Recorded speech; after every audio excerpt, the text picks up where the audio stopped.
Hello, it's Blockchain here coming at you with another technical analysis update. For those of you just tuning in, I'm primarily an Elliott Wave trader using other areas of Confluence and other technical analysis to really complement my price analysis. So without further ado, let's go ahead and dive into the charts.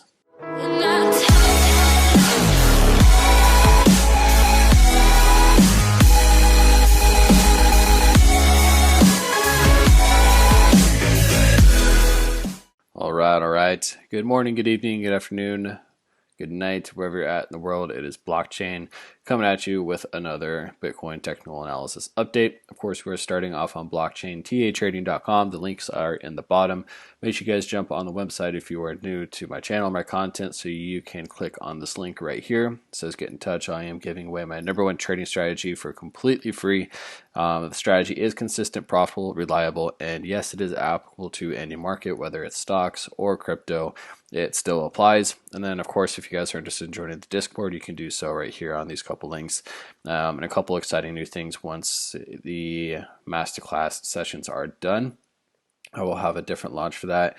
And if you're looking at it, learning Elliott Wave, we have the masterclass on here from the Crypto Hippo for $4.97. And if you're just starting off and looking at just getting into the crypto market, couple preferred vendors from with a few links, as these are ones that I've personally used before in the back, and then of course testimonials and so on and so forth. So pretty beneficial site, so make sure you guys jump on there. A lot of good resources. We'll go ahead and just look at the overall market. Now we do have a weekly close tomorrow, and we'll look at a couple different key levels. Overall, market, we're looking at fairly flat. It's been a lot of sideways action, nothing too I guess exciting over the past, I don't know, it almost seems like a past week, but still pretty flat overall. For the news, we're kind of mixed signals, I guess you can say, from what the sentiment is in the market. It seems like, so a little bit of bullishness, a little bit of bearishness.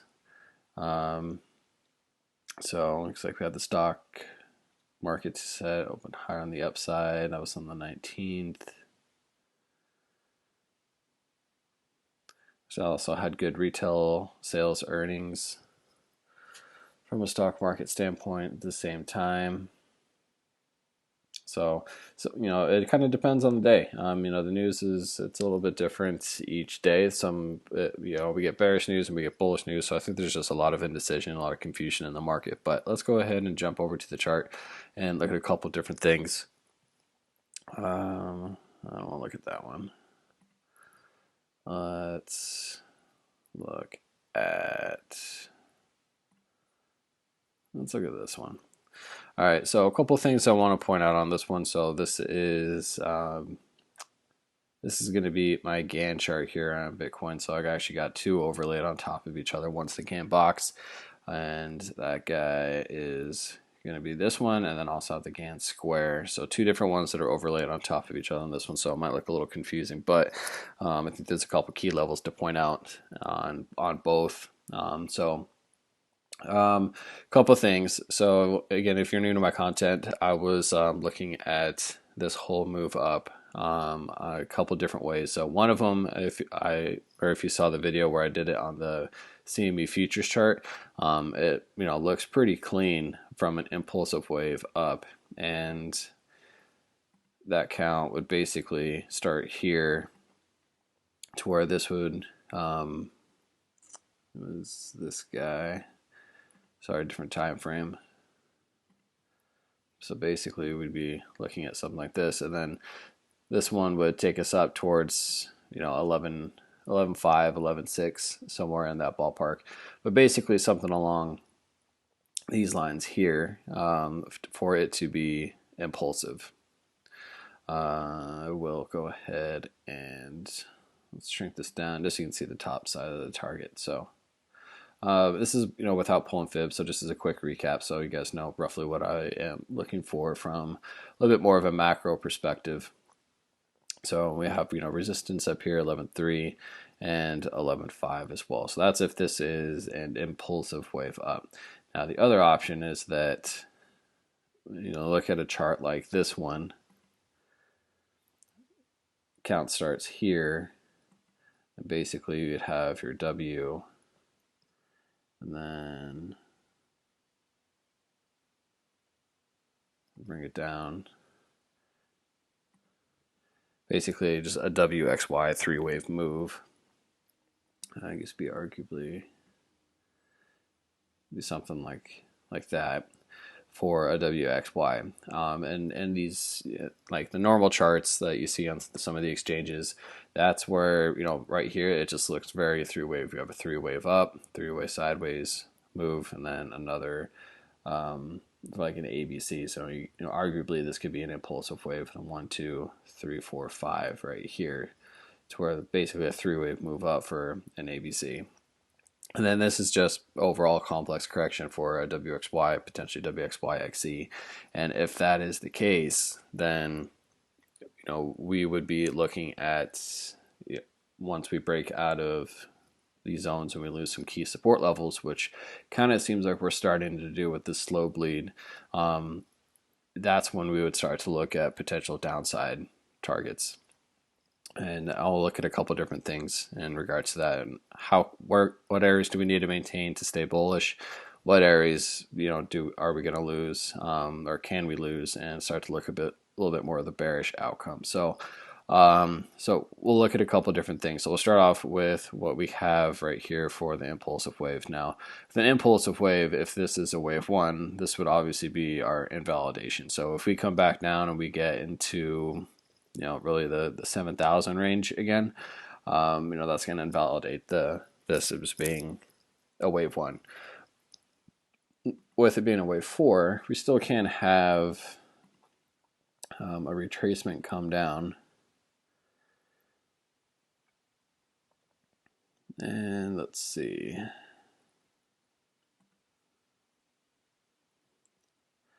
So if we look at this as a couple different ways, so overall pull fibs, we can come down to really the 382, which is roughly about 77. We've got a few decent areas of support. So if we come down, this would somewhere around here, 77, 78. We can't come back down, have this as a wave 4. That's a wave 4. I wouldn't work on that one. Could also potentially look at, I don't know, maybe cutting it close a little bit, but we'll put it on there. So to kind of be the last line of defense, because there isn't much support beyond that. So for it to be a wave 4 anyway. And then really it would just, we would do something like this for a wave 4.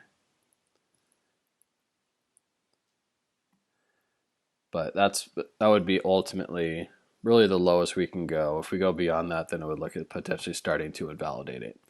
All right. Now, what would it look like potentially if we did lose these guys here? Now, if this was, an ABC correction for a three-wave move, that's when, we would start to look at holistically, coming down and hitting probably the 618 would really be the area that I would be looking to target. Anything beyond that, we'd have to see the wave structure form, see how it can come down. But looking at some of the GAN lines here, it has been following this outer curve, quite well. We've tried to break out of it a couple times. We've gotten rejected every single time. So it'd be interesting to see, we are coming up on a time fractal. We would, if we did break up, I would, in the near term anyway, I'd be looking at potentially 10.1 to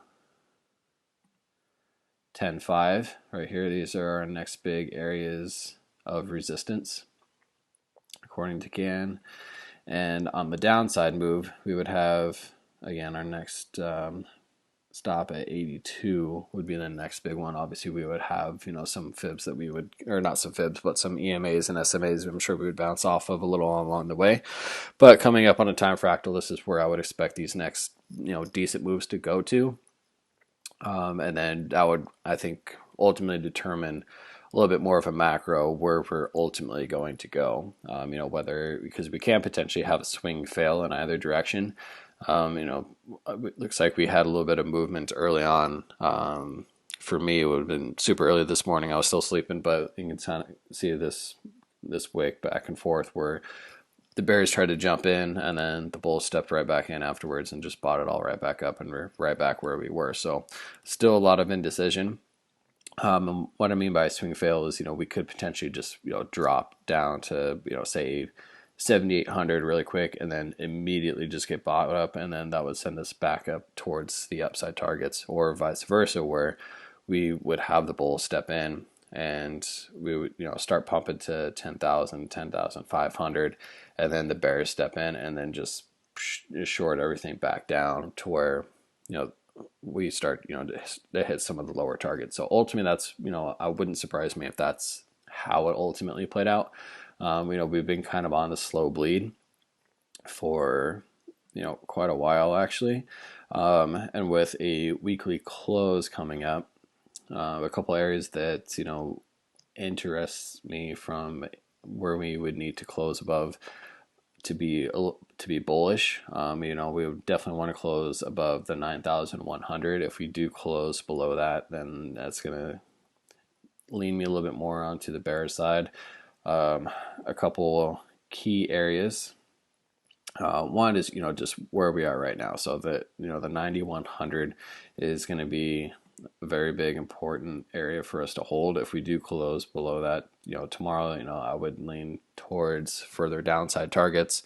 If we do close, where we're at and above, for us to be, I guess for me to start looking at a little bit more of the bear, or a little bit more of the bullish side. If we were able to get a nice close above 95, that's ultimately where I would see us having potentially some upside targets. So I was just trying to change the line, see if we can make it a little bit better to look at, since I already got some pink on there. So we're kind of right in the middle of the indecision zone still. Not a lot, but if we do close above the 9,500, that puts us outside of the fibs, or these the GAN circles. We're also on the upside of the trend line. We're also right here at an intersection on GAN, which tends to be where, when we have larger moves, it is here on the intersections, just because those are the weakest points of where these trend lines are. So you can see, I'll go all the way back down to the run up, and tends to be where we cross. So right here we had some indecision, but ultimately crossed right here. Again, crossed right here on this intersection. When we did pump up, but right here was a perfect intersection where we found the weakness in the intersections, and then pumped right up, and then we kind of just played around on these trend lines right in here. But if we do close again below the 9,100, I'd be leaning more towards some of these downside targets, the 82, 78, 74. Start looking at those in the kind of the shorter term. Ultimately, I'd be looking for us to come back down. Probably look at 6,500, 6,300, somewhere within there, before we find some pretty decent support. But these are areas I would look for us to potentially bounce a little bit at first, before we do continue on. But we obviously would see a little bit more of the wave structure to play out. Upside, I'd be looking for us to close at 9,500, get the weekly closed above that. And then I would start if we do close above 9,500, then I'd start looking at 10,001, 10,500, and then closes above that. Then I would I'd just simply start looking at 11.5, 11.6, somewhere within that range. So these are my main targets that I'm looking at. But right here, in this zone right here, there's just too much indecision. There's not enough information. There's the wave patterns. There's there's nothing clear saying, hey, it's going this XYZ. It's not going up or down at the moment from what I can see. If we look at a couple of the oscillators here, see if there's anything to give us a little bit more specifics. Yeah, CB index is looking fairly bearish here. Just bouncing below these EMAs. We also have a bearish cross on our EMAs on the daily, and same thing with RSI as well. We're finding some support on these volume bands, but we had a bearish cross back here where we've just been kind of trending sideways, but still have not crossed. Still finding resistance on this low EMA right here, so that's also looking fairly bearish. The derivative oscillator is having downward momentum that's starting to pick up a little bit, and sometimes when we get something like this right here, it could be considered a swing fail, or basically just a pivot. And normally when that happens, we can see a little bit more exponential downside. So a great example, right here, where we started to see the downward momentum pick back up. And this one, we got above the 2 on that. So, but right here is a pretty good example, where we started to see some downside momentum pick up, and we just doubled this move back down to the downside. So, we could potentially see that play out. That'd put us probably down here roughly at 82. If that played out like it did here from another, basically a 1-to-1 extension of that first move, basically would be right here, a 1-to-1 extension of this guy right here, which would put us around 82.78, right there within that zone. So it'd be interesting to see if that's how this plays out, but a lot of the indicators are still pointing towards the downside.